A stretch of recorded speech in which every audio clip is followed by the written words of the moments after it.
Hello, what's going on, everybody? I'm JohnnyVTV. Welcome back to another episode of JohnnyVTV Live. As always, join with me, my two partners in crime, Nick Durst and Kyle Donnelly. How's it hanging, boys? That's right. I'm doing good. I'm hungry. It's almost dinner time. So I got to ask Kyle how his dinner was last week because he missed the show because he was getting food delivered. Yeah, that's 100% my bad. I had a long day at work. I just I lost track of what I was doing, and yeah, no excuses. Listen, I'm just curious. I want to know what you ate. I want to know if it was good. If I can remember, I think it might have been like chicken franchise. I'm not sure. It's chicken I don't even franchise. remember. That's just how long my day was that day. Come on, guys, let's say it right. Chicken The franchise. Irish guy pronouncing the Italian food. Of course, Come I get on, it man. wrong. Because I'm the Irish guy pronouncing it exactly. Don't be too metagon on me now. Okay, I got you. All right, guys, listen, this is a big week. Everybody and their mother, they're talking about the NFL draft. We talked pretty good detail last week, Nick and myself, about some sleepers, some potential busts, misses, hits, everything. And we're going to dedicate a lot of our time to the NFL and all the rumors surrounding the draft. So let's get to it. With the NFL draft coming up on Thursday, Nick, who's making moves? We've been hearing a lot of chatter about potential trade ups, trade downs. But come on, what do you got? Nobody's making moves. Everyone's staying pat. I think everyone realized that the quarterbacks aren't that great. So I think everyone's going to stay pat. Maybe, you see like Justin Fields, maybe he drops into the 20s or something. Somebody moves up there, but no one's jumping up to 4 to take the Falcons pick to draft a quarterback, in my opinion, because it's just not worth it. The value's not there. You don't see that? You don't think they'll trade Matt Ryan at all, Nick? You don't think that's a possibility? Well, I mean, Matt Ryan's got a huge cap hit, right, John? So who's going to be able to absorb him? I'm sure a lot of teams want Matt Ryan, but if you're going to trade Matt Ryan, what are you going to get from on draft night? So it's tough because I think if anyone's trading for Matt Ryan, it's going to be a team with a late pick. So maybe I don't know, the value might be tough there. Obviously, at that point, the Falcons then would select the quarterback. But as JohnnyVTV has been tweeting all week, that'd be really stupid to trade. And they got the window here with Matt Ryan to win. We'll see what happens if they trade Julio Jones, though. And if they do trade Julio Jones, then I see them certainly taking a wide receiver or Kyle Pitts. And we'll have to just see. They probably get a first-round pick for Jones. So you got Pitts locked in at 4 for Atlanta. I think they're gonna stay put unless someone's blows them away, and they move down to 5 or 6. But the Dolphins already moved down, so they're probably not going to move back up to 4. So I think the Falcons, they're at a spot where they can get the best player on the board, and that's what they should do. Okay, I like that. You know what? I've been thinking about this. We're going to get into the Falcons next. Falcons, Julio Jones, the whole thing, because obviously they're going to shape the entire draft. Everybody's talking about the Falcons, what they're going to do. They literally hold the structure of the draft in the palm of their hands. But for now, one thing that I don't understand, and this always happens, right? Every single year we hear about these prospects that they're going to be big, and these guys, for whatever reason, end up moving. Justin Fields in the last week or so was going from a top 5 guaranteed pick. Now they're talking about him sliding down. If you saw Chris Sims' mock draft, which everybody loves to rip apart, he's got Fields making it all the way down to pick 32 to Tampa, which would be amazing. But I don't understand, especially with a guy like Fields, where all this last second hesitancy is coming from, because he was he's had a great pro day, and there was a lot of good things to like about him. And of course, there's a lot of quarterback needy teams early in the draft, but I don't understand where this is coming from, that nobody wants him and he's going to slide down. Some people have him not going until the teens, the 20s, the 30s. Somebody even, I forget who it was, even said that he potentially might make it to the second round. I'm just honestly befuddled by this. I don't really understand it. Have either of you heard anything on why? The only thing I can think of is maybe he did not interview well. And in the sense that Mac Jones interviewed better, Trey Lance interviewed better. There's really only 5 teams that are definitely need the quarterback in the first round. So maybe Fields is the odd man out. He's the sixth guy.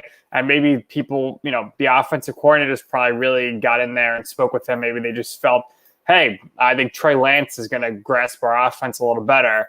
And in that instance, maybe that's why Justin Fields is falling. Or maybe, teams always put out these false rumors to entice other teams to trade. So that we're seeing a lot of that right now. Especially with the 49ers putting out these rumors that, it's down to Mac Jones or Trey Lance, because they're trying to gauge their fan base here to see where the least backlash should be coming from. Yeah, that being said, look, and it could be just stigma, but I don't know. Look at the track record with Ohio State. They've never really had anybody turn out to be a good pro quarterback. Dwayne Haskins. Get out of here, Nick. The goat of all busts. Yeah, we'll talk about that exactly. But I guess that's probably why buyer beware with Justin Fields. But I look, he's got the athleticism. I don't think he's doing anything wrong in the interviews. If anything, it's just everybody's skepticism of the Ohio State quarterback that is built in a run first offense that doesn't necessarily pan out to be an NFL quarterback. Like I said, we could go down the list from Troy Smith all the way after that. Right. Look how good Joe Burrow did once he transferred from Ohio State. When he transferred. I'm major red flag Alabama at Ohio State and USC quarterbacks all the time, every year. Mm-hmm. I agree. Yep. I mean, that was one of the things that you hear from the beat writers and the people that are covering the NFL and the draft extensively. It just remains to be seen on if these judgments are right. Because guess what? Just because Trevor Lawrence has taken one, just because Wilson's taken two, the Niners are smoke screening everybody. I think the Niners know who they want to pick, and they're just trying to throw out all these rumors. Kyle Shanahan might be trying to stick it to the Falcons one more time and trying to really confuse what they're going to do. But just because these guys are taken high or low doesn't really impact how they have their NFL careers. I mean, listen, if Justin Fields ended up going later, that might help his career even more because maybe he gets put into a better system with a better coaching staff, a better surrounding cast of talent. Like we talked about it last week, Nick, just because you're not taken as a top quarterback doesn't mean you're not going to be successful. Look, I mean, in fact, the guys that are taken high have rarely in recent history really panned out so far. I mean, you got a couple guys, obviously you got the Patrick Mahomes and the Deshaun Watsons who have looked nothing short of sensational, and they were taken, within the top 15 picks. But if we're looking at a guy like Kyle Trask or Kellen Mond, you never know where they end up. They could end up having pretty good careers. So I think there's always a lot of hoopla with that. Yeah. But taking it to the next point, the guy who's really been picking up steam, non-quarterback, Javonte Williams, North Carolina, the running back. He, according to many scouts, is actually the top back in this year's draft over Travis Etienne and Najee Harris. Is that so now? I like it. I listen, I'm big in these North Carolina guys. Etienne, I think, probably a little better, but there's two actually great running backs coming out of North Carolina. So wouldn't surprise me. Harris, I don't really have as a top running back here.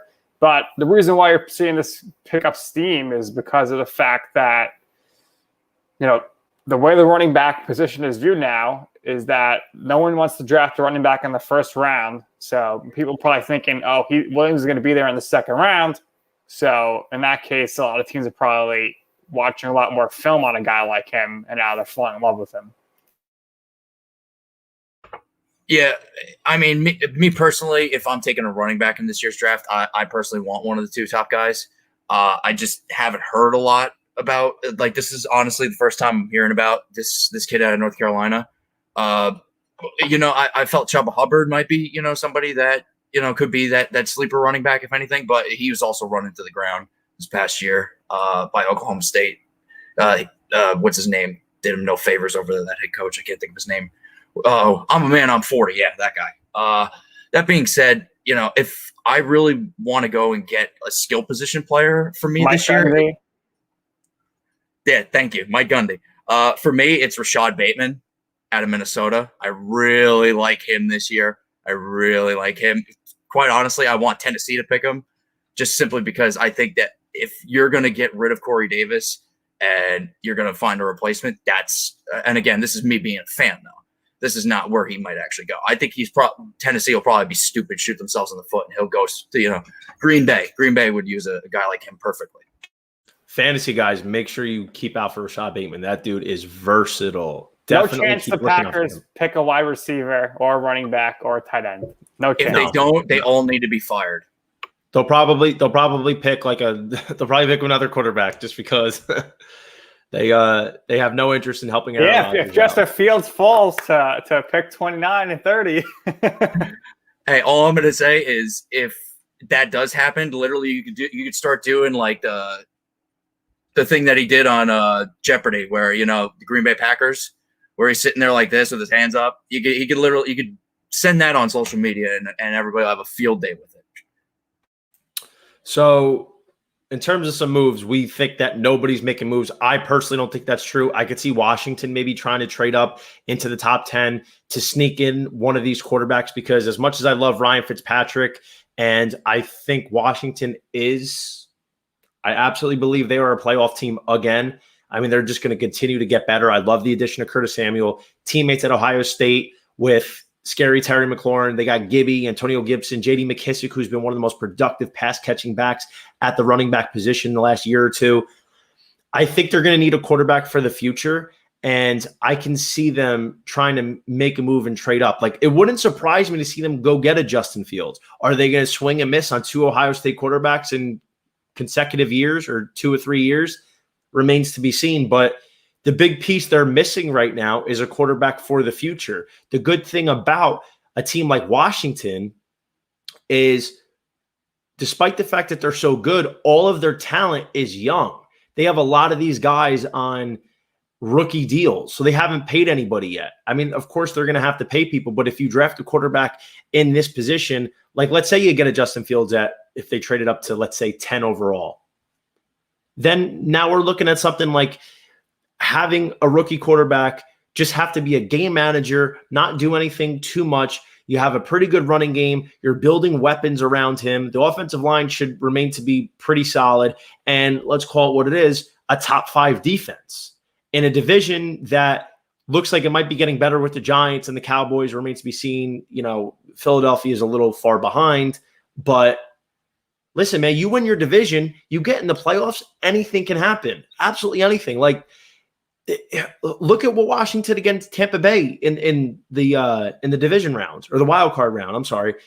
In the wild card round, they gave them a run for their money. The kid Taylor Heineke played a hell of a game. Their defense was there. It's, for a team like Washington to go punch for punch with Tom Brady and the Buccaneers, that speaks volumes. And if they have a steady quarterback at the ship, anything can happen. He doesn't have to be the next Patrick Mahomes. He's just got to be a guy that can be exactly how like Russell Wilson was when he came in. Not asked to do too much, maybe make 1 or 2 plays. Don't make the big mistake and keep your team in position to win. Let the running game, let the defense shoulder the load. In my opinion, I think Washington's a prime example to make a move in this year's draft. I could definitely see Washington making a move. One thing I want to maybe shed a little light onto with the division rival of Washington is, are we going to see the Giants trade back finally with Dave Gettleman? Are we going to see teams like maybe New England move back? I feel like those are 2 candidates of teams that actually, instead of moving up, moving back. And, maybe you get a Green Bay that decides that they want to move up and actually get Aaron Rodgers some help this year. Maybe they become trade partners with New England there. If as far as moving up, though, I would say probably it sticks to just Washington at this point. There's rumors on Denver as well, because, they might not be sold on Drew Lock. Like, Denver's a great team, dude. Denver has, and they were the talk of the draft last year. Before the draft, I was actually highlighting, dude, their team is disgusting. They have Cortland Sutton coming back. They still got Melvin Gordon. They got rid of Phillip Lindsay, let him go. KJ Hamler, Jerry Jeudy, those guys are just going to continue to improve. And their defense, they made a couple of moves. It remains to be seen if everything is actually going to gel. So Denver's, a couple mocks have had Micah Parsons, who might be the best defensive player in the draft going there. That'd be a great pick, but obviously the quarterback situation is still up in the air because John Elway and company, Vic Fangio, they might not be sold on Drew Lock. So they're another team I'd look out for. But right now, in my opinion, I think Washington is the team I'm looking out for the most to trade up. And your point with the Giants trading back, Dave Gettleman's not known for that. He doesn't do that very often. But honestly, man, it really depends who's there. I think it's going to be a last-second decision because they can use a little bit more bodies on defense. You see them maybe taking best available defenseman there. They might be. Listen, their secondary is really budding. They need to take an offensive lineman. They got rid of their best offensive lineman they release to save money. They don't replace him. You need to draft for Sean Slater if he's there. That's definitely a possibility. So, I mean, it'd be the sexy name to get another receiver, go along with Babytron, Sterling Shepard, Evan Ingram. But I definitely could see the Giants making a move. The only question is Dave Gettleman going to actually pull the trigger? Because I don't think he's ever done it. So that remains to be seen. That's one of the other storylines I'm looking out for. The whole NFC East in the draft trading is going to be interesting for sure. Now, as far as trading back goes with that division, sticking to it, I mean, do you really see the Cowboys moving down that far? Or, I mean, is that another case of taking best available there at, what are they, 8 or 9 or 10? How about the Cowboys trade their pick for Julio Jones? That'd be very Cowboy-like. Oh, they need another receiver. No, that's exactly what it would be like. Very Cowboy. No, they're not, dude. The Cowboys are not trading up, dude. The Cowboys aren't trading. They're not going to get Julio Jones. Which brings us to my next point. The Atlanta Falcons. What should they do? Just mentioned it. They've been the talk of the entire draft. I know what I think they should do. But before I answer, I'm curious to hear what you guys think.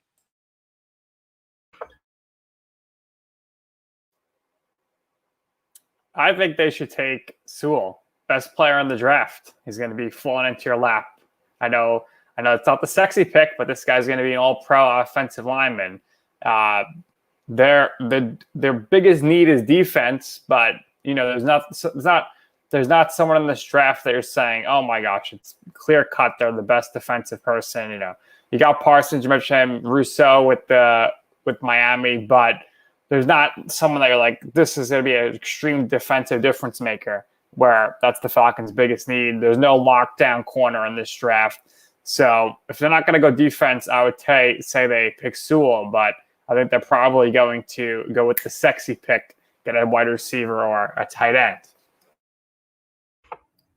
Now, I really like what you're saying there. However, I think that, and this could be out there, I guess, but I like Hayden Hurst as a tight end. I know that Kyle Pitts is obviously the sexy one. He's probably going to have the bigger ceiling of overall career in the NFL. But I think Hayden Hurst is a very serviceable top 15, top 10 tight end possibly in the league. Maybe I'd probably put him more top 12. Point being is, if you're the Falcons, you really need to think about what you're doing here. And if you're going to go quarterback, fine, then go quarterback. But you need to think about, if you're going to keep Matt Ryan, then you have to build around him. And that offensive line has been a mess. And Nick, like you said, Penny Sewell being the best tackle that's out there, I mean, that would probably be the logical pick. And if you don't want to go tackle, then I would say go guard. But, the Falcons, and if they're going to not do that, then you got to go pass rusher and take the best pass rusher available, in my opinion. All right. Here we go. The Atlanta Falcons. First of all, I'm tired of hearing about the QB. I think it is the dumbest thing in the world for them to take a QB right now. I understand that Matt Ryan's getting up there in age, but in my opinion, he's got 5 high-level years left. Yes, I think he can play at a very high level into his 40s. No question in my mind. He has been one of the most productive quarterbacks in the last 20-plus years in the NFL. 10 straight seasons of 4,000-plus passing yards. Listen, everybody wants to call it stat padding and all this. That's not true. Matt Ryan has had to play from behind a lot. The priority needs to be defense, but let's call it what it is. Atlanta is not going to win anything anytime soon if they draft a quarterback. Arthur Smith is going to be the 7th different offensive system Matt Ryan's had to learn. Do you understand how crazy it is? Matt Ryan, when you break it down on average, has had to learn a new offensive system every 2 years. when you break it down by average. That is, and putting up the numbers he is, that is ridiculous. By drafting a quarterback, what you're saying is Matt Ryan's got 1, maybe 2 years. Whether he does well or not, he's gone. He's not our future. Now, I get it. You got to prepare for the future because Matt Ryan's career, he's the way they see it, might only have 3 or 4 more years left as a high-level quarterback. Whether that's true or not, understand you are forfeiting your win now window. And make no mistake, Atlanta needs to be in a win now mode. A rebuild, if they take a quarterback, Arthur Smith and Terry Fontenot will not be around to reap the rewards of the quarterback they take. It's going to be like when Mike Singletary established that 49ers offense or roster in the late 2000s, early 2010s. When he went and Jim Harbaugh came, guess what? They went to 3 straight NFC championship games. Whose team? Who built that team? Mike Singletary, not Jim Harbaugh. You could say the same thing about the Golden State Warriors if you want to go a basketball reference. Mark Jackson built that Warriors team that won all those championships. Arthur Smith needs to be on the same page with Terry Fontenot, which apparently they are aligned. They need to get behind Matt Ryan. I believe he needs 3 years in this system. I think they need to give him 3 years to see how he does. That's my opinion because I think they can still win with him. Their playmakers are ridiculous. While I would love to see them draft Sewell, and I would have no problem seeing that, the fact of the matter is, even though their line isn't that good, the tackles are the best part. And I don't think they're going to convert Sewell to guard. They just drafted Caleb Gary. They have Jake Matthews, who has been a high quality starter in some opinion at left tackle. So I don't think they're going to convert Sewell to guard. There's no real other interior guards like a Quentin Nelson type that you're going to draft. Defensively, this is not a top-heavy draft at all. You're not going to get the Khalil Max. So there's too many concerns to fix it all on defense with this one pick. The quarterback, no. They are forfeiting their win-now mentality. They're going to be done. And guess what? The NFC is still wide open. That's 1. 2, the line, it's not there but besides Sewell. And like I said, you're not going to convert him. And 3, trade back. Don't hate it. I don't hate it at all. But the problem is what are you going to get? You're going to get a couple good guys. If you want to win now, and I'm not a big believer in keep adding the offensive pieces because that's not been their problem. But the pick is logical here. You got to take the best player available. You got to take Kyle Pitts. And everyone's like, oh, their offense will be unstoppable. Guess what, man? They should have won 3 or 4 more games last year. Their defense blew it. And, you had a situation like Todd Gurley, who they had a win against the Lions. Matt Ryan specifically told him, do not score here. What does Gurley do on the next play? He scores a touchdown. They have a lead by 6 points. Matt Stafford, 50 seconds down the field for a game-winning touchdown. So that's exactly what he's working with. But if you take Kyle Pitts, now your offensive skill players are absolutely loaded, and you just need steady production from the running back position, which I think Mike Davis is going to provide. I'm going to be very curious what the Arthur Smith system is going to do. You've seen what it did for Ryan Tannehill. You saw what it did for Derrick Henry, A.J. Brown. He loves his tight ends. So you put Pitts and Hayden Hurst in that same offense with a Julio Jones and a Calvin Ridley and a Russell Gage.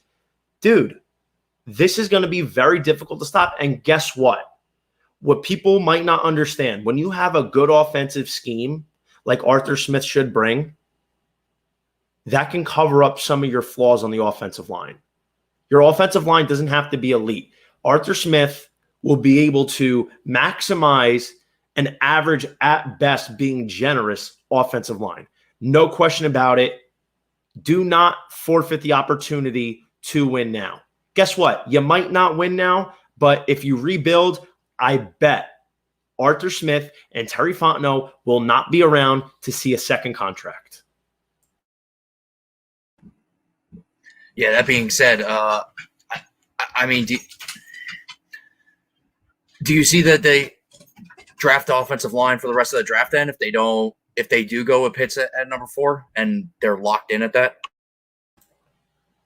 It honestly depends who's there because, one move, Atlanta literally can shape this entire draft or whatever they do. They can shape this whole draft and just completely turn everybody into mayhem. It depends who's there because guess what, man? If they end up trading up again in the second round. Maybe they get like a Najee Harris, or they get a Travis Etienne if they fall into the second round. You never know. I mean, while they do need to solidify the running back situation, I would definitely say offensive line's got to be a priority, or defense. Like, they need a pass rusher. Their secondary is going to be pretty young and inexperienced, but the way to cover that up is to add it up with some guys who could create pressure, and they just don't have that. They absolutely need that. They're going to probably address the defense in some capacity in the second round, if I had to guess, unless an offensive lineman who's a stud ends up falling to them.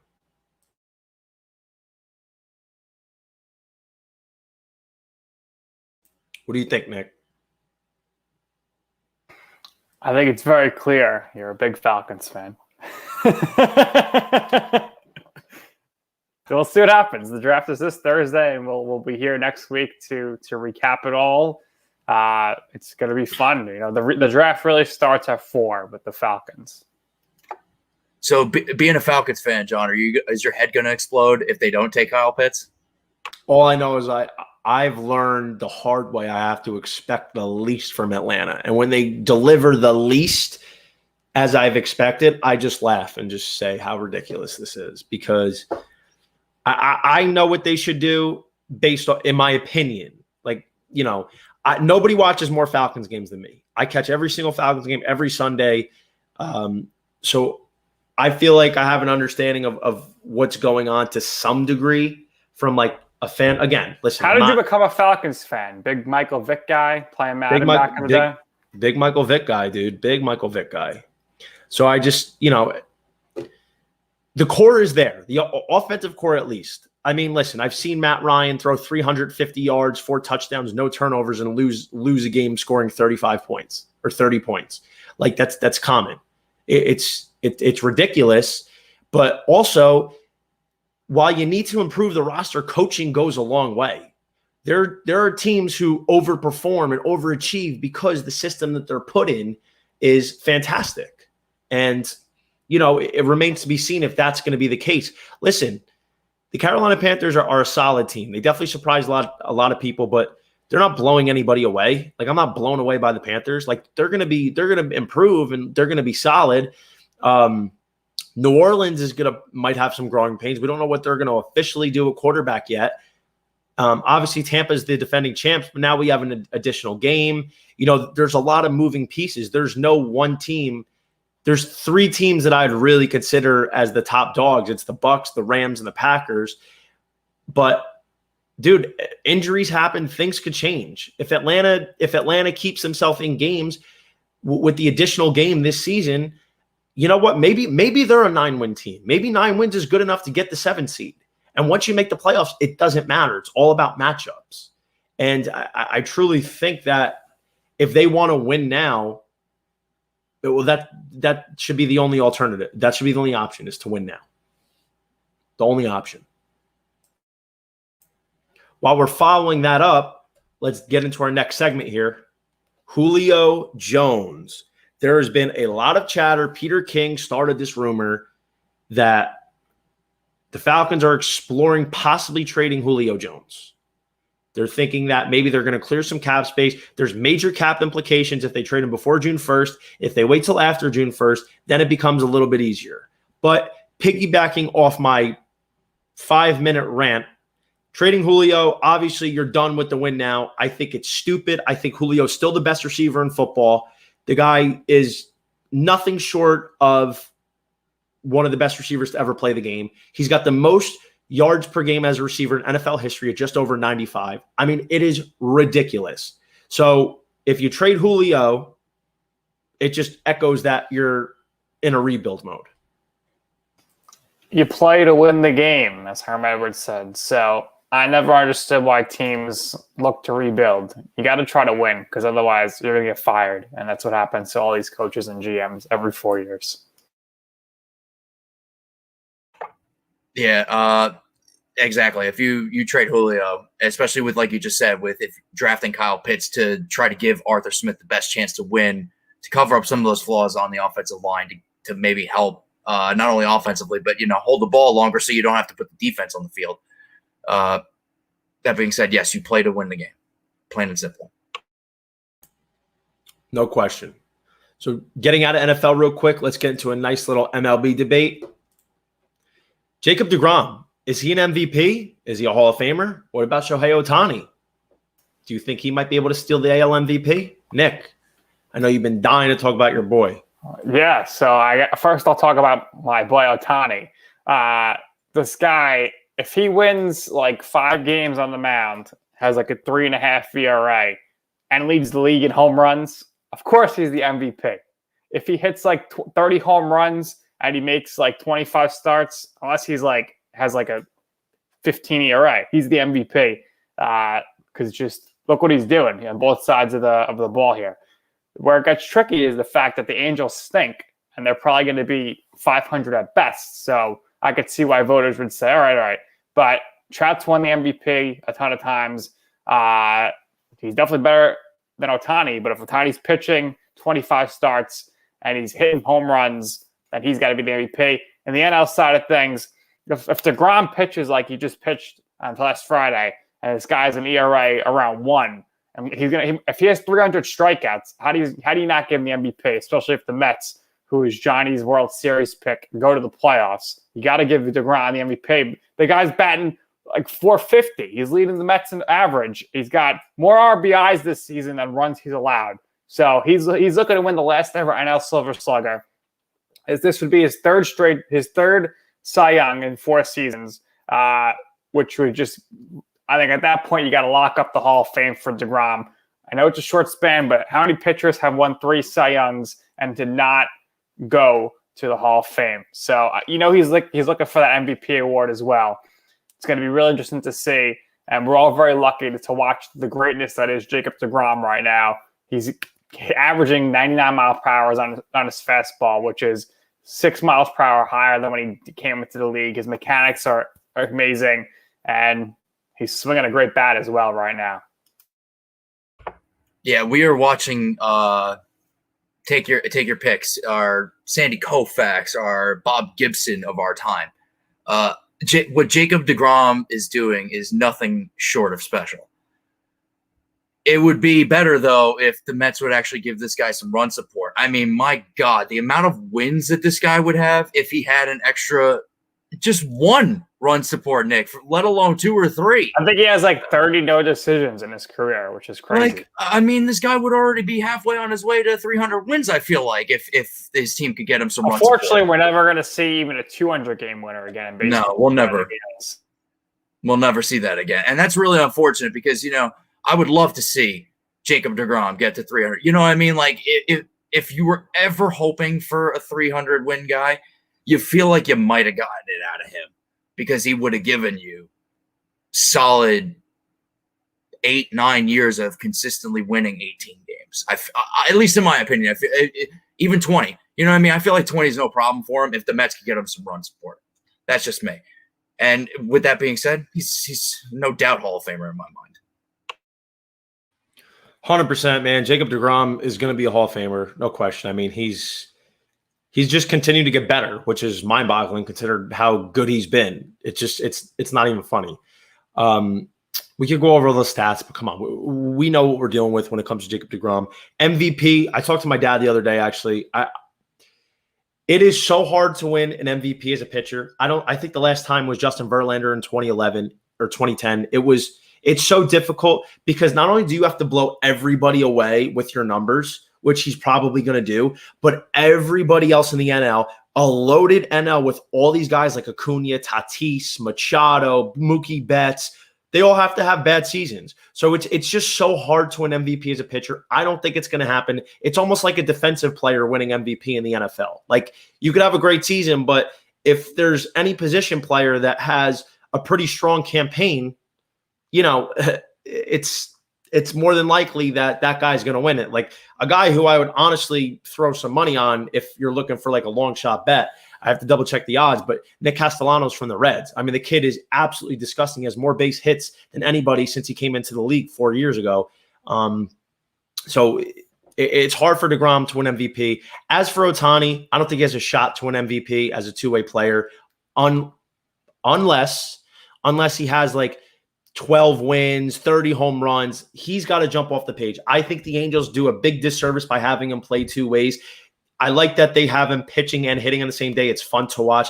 As a pitcher, obviously he's got amazing stuff, but he needs to start figuring it out. He has all these outings this season. He's walking 5, 6, 7 guys, or he's letting up runs. Yesterday he settled in against the Rangers, but he had a real bad first inning, letting up 4 runs. He's fun to watch. If he was an everyday offensive player, yes, he could win MVP. He's special, man. He's talented. But then again, dude, it's going to be hard for this guy to get votes over his own teammate, Mike Trout. I mean, Mike Trout is, for whatever reason, not talked about as much. Coming off another 4-hit game last night. Like, it's ridiculous. Trout just keeps doing it. Yeah, he's 4 not for 4, his first game back from injury. It's ridiculous. Like, Ohtani's fun to watch, but the MVP, man, I don't see it. I honestly don't. People buy into it. Well, right now, Ohtani's leading the league in home runs. So he is, but he's going to get at bats taken away. Like, if he ends up being a solid, okay at best pitcher, and he's got 25 home runs, like, I just don't know if I see it, man. Like, you got guys like Mike Trout that I don't see him beating out his own teammate for the MVP. I just don't. I think it's too difficult unless, knock wood, something happens to Trout. It's very difficult. I'm going to rebuttal here a little bit. I think that if Ohtani gives you, like Nick said, he gives you 25 starts and he pitches to a 3.4. We won't even give him that great of an ERA, right? We'll just, for argument's sake, he pitches a 3.4. He has a whip of about 1.7. We'll go with, but he pops 30 home runs. He bats in 100 RBI, like 105 RBIs. I'm going to probably look to hand it to him, in all honesty, because he's doing everything possible to help his team win. And I understand that Mike Trout, look, you're not going to get any argument out of me. New Jersey guy. That's what's one of our own. He has dominated baseball ever since he's gotten there at 18 years old. So that being said, obviously it'll be hard to dethrone Mike Trout, but if Ohtani gives you something like that, I mean, you really have to consider him for MVP. He's got to absolutely wow. And I mean, wow, everybody on the numbers. He's a great player. I don't buy it right now. I don't buy it. He's got his offense has been great. He's batting 300. He's leading the league in home runs with 7. I mean, the guy can do it all. It's just, if he's going to have a realistic shot, he's got to keep up the offensive production. First of all, stay healthy, keep up the offensive production, and he's got to improve as a pitcher. Like, he's got great stuff, but he's had too many rough outings. He needs to start doing more 6 innings, 2 runs or less outings, quality starts. Because, I don't think needs to bring it all together. Exactly. They're not letting him off the leash. He had the Tommy John. I think he's not being let off the leash yet, and for good reason. But if he's going to actually have a legitimate MVP bid, he's got to improve as a pitcher. Bringing it on next, we have my personal favorite, the Gambling Guinea's best betting trends of the night. Let's get to it. First off, Mad Max Scherzer over 8.5 Ks, plus 108, thanks to DraftKings on their odds against the Toronto Blue Jays. Here's what it is. This was a tricky one. This one I really went back and forth with. I've tweeted out and I've highlighted pitchers that every time out I'm taking their over, because when you look it all up, they've only had about 5 misses in like 26 starts. Scherzer, he's been dominant, man. He's got 35 strikeouts. He's 1-1 with a 1.8 ERA. I mean, this guy is just absolutely disgusting. The Blue Jays aren't a team that strikes out a ton. They strike out just under 9 times a game. But if you look at some of the lineups that Scherzer's done pretty well against, I mean, he did well against the Dodgers. He did well against the Cardinals. I think, he got rattled a little bit by the Braves in his opening start, but he still hit his number at 9 Ks. The guy is just all-time great, man. He's all-time great. I don't see Max Scherzer as anything better than one of the best pitchers we've ever seen, because coming on the Diamondbacks, dude, when he came in the league in 2008, he was just a strikeout guy. And he just continually got better, gradually increased every single year to become a guy who's like a Jacob deGrom. And quite frankly, I mean, I think the guy needed one more Cy Young to get it done, and I think he might be able to sneak one out this year if he picks up his game. I mean, DeGrom's got to slow it down a little bit for that to happen. Next, we got the Philadelphia Phillies money line -105, courtesy of MGM. They're going against the Cardinals tonight. Zach Eflin on the mound. He's going, every start out has been pretty much 6 innings or 7 innings, 2 runs or less.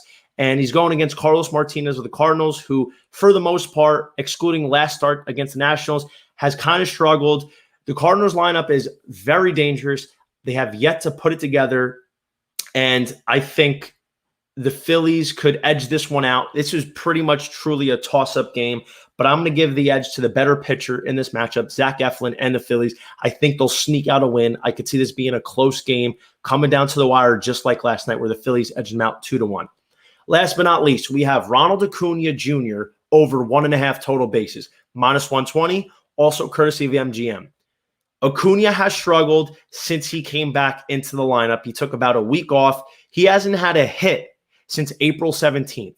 So he's went 5 or 6 games without getting a hit. He's 2 for 5 against Trevor Williams, the Cubs pitcher he's facing tonight. Not a big sample size, but listen, how long are you going to keep a superstar like Acuna down? I think he's due for a hit. And guess what? You'll love when a guy like him is going to bat at the top of the lineup because you might be able to sneak out that extra at-bat. Where everybody else is getting 4 at-bats, 5 at-bats, Acuna might sneak out 5 or 6, depending on how long the game goes. So I think it's a fair shot to at least throw half a unit on Ronald Acuna getting to have 2 bases tonight. Guess what, man? A leadoff double takes care of business. I like Ronald Acuna to get back on track tonight. Let's get after it.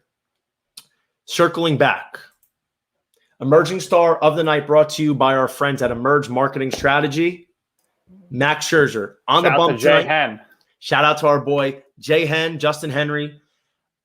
I think Scherzer's going to come out and shove tonight. I think he's going to have a good 7 innings, 3 or less runs, 10 strikeouts, 5 hits, 1 walk, and earn a W against a very tough lineup. Albeit they're tough, they're young. And while they don't strike out a ton typically, basic statistics and metrics don't apply when you're going against a pitcher like Max Scherzer. So, Mad Max, let's get it done tonight, kid.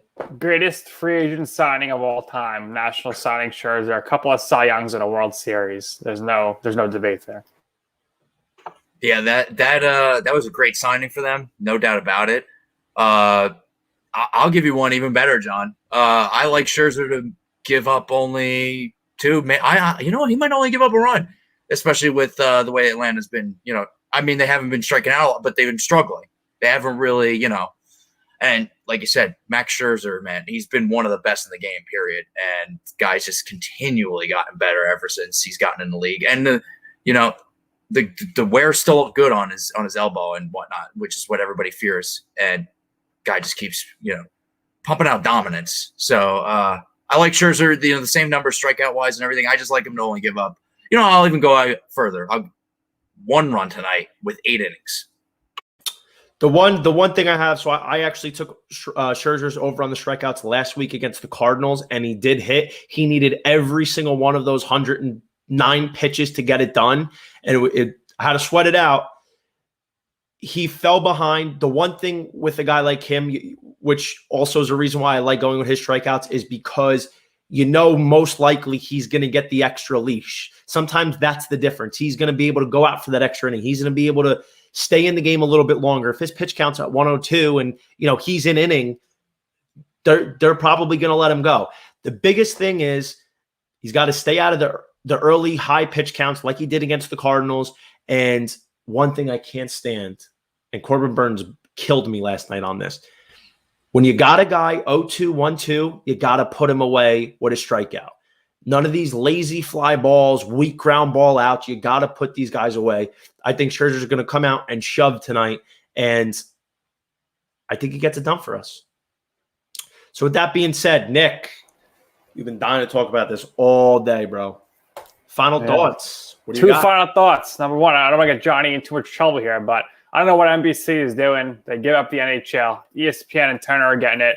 Turner, we'll see how that works out. Nothing worse than watching the NL or ALCS on TBS. Horrible, brutal. So we'll see how it works with the NHL. But, Charles Barkley will probably do some NHL stuff, which will be pretty funny. Now, I want to talk about the Nets and the Knicks. The fact of the matter is, in New York, I don't care what the Nets do. Nobody cares. The Nets are more popular in Idaho than they are in New York. It's all about the Knicks. It's a Knicks town. They did lose last night to the Suns, but the bigger story in the postseason is going to be the Knicks returning to the postseason instead of the Nets. So the Nets, even if they win the championship here, maybe all 8,000 of their fans will gather in Brooklyn to celebrate them. But the thing is, nobody cares about the Brooklyn Nets in New York. They should have stayed in New Jersey because that's where they belong. Way to say it, Nick. They should have stayed in New Jersey. That is a Nicktown period stop. And that's it. It's never going to be a split town. It's just never going to, especially now that the Knicks have turned it around and seem to have righted the ship, which seemed impossible to right, a couple of years ago. So the fact that they're doing what they're doing is great. I think it makes, basketball more fun to watch, especially with them butting heads with the Nets. Great for basketball. Great for basketball. One more final thing. Christian Barmore, defensive tackle out of Alabama, I think is a sleeper defensive tackle to keep your eye on in the draft and where he might go. That being said, I also kind of like Kadarius Toney out of Florida. I think he's a really shifty, good receiver. Where he might go, he's probably a second-round guy, but, another interesting story of where, these wide receivers will go because, there's quite a bit of them in this draft. Definitely. Great final thoughts, guys. Listen, we're excited. I can't wait for the draft. We come on, maybe talk about some recap that happened next week, and stay tuned. We may have a very, very interesting guest next week. I will keep you guys updated. As always, follow us on Twitter. I'm at JohnnyVTV. That's at Nick_Durst and Twitterless Kyle. Check us out on Instagram. I'm Gambling Guinea. Nick is Nick's Food and Stuff. Kyle's at the Kyle Donnelly. Hello, Your Honor. No objections. Guys, great show. Appreciate it. And talk to you next week. Thanks for joining in, everybody. This has been JohnnyVTV Live. I'm JohnnyVTV.